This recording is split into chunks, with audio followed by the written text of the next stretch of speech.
Serial गुम है किसी के प्यार में दिखाया जाता है कि एक एक करके सारी सच्चाई बाहर आ रहे हैं कियान की मौत की। और पहले आशिका ने बोला कि मैंने ही कियान को किडनैप करवाया था, लेकिन उनकी जान मेरी वजह से नहीं गई है। तो अर्श सच्चाई बताएगा।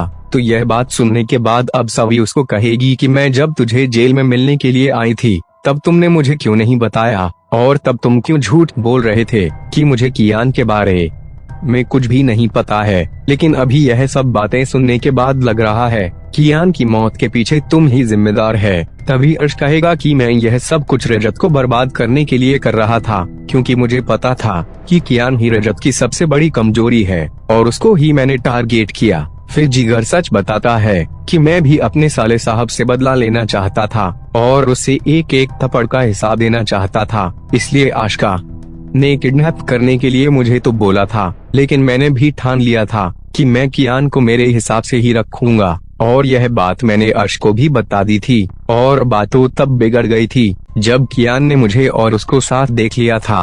और फिर सभी भी वहाँ पर आ चुकी थी और हमें ढूंढ रही थी। तो उसे देखकर कियान भी बहुत जोश में आ गया था और चिल्लाने ही वाला था, लेकिन मैंने उसके मुंह बंद कर दिया और सभी कमरे के अंदर आए। तब मैं वे जिगर और मिलकर कियान के ऊपर हाथ लगा दिया था, लेकिन जब सभी वहाँ से निकल गई थी तब अर्श ने देखा तब कियान की जान तो चली गई थी और फिर उसकी बॉडी को हमने पानी के पास फेंक दी थी। और तो सब लोगों को पता ही था कि क्या हुआ था। तो यह सब सुनने के बाद रजत को भी गुस्सा आ जाता है और वे हर्ष की पिटाई करने लगता है। तो फ्रेंड, आप सीरियल के आने वाले ट्वीट को देखने के लिए कितने ज्यादा एक्साइटेड हैं? आप हमें अपनी कमेंट करके जरूर बताइए।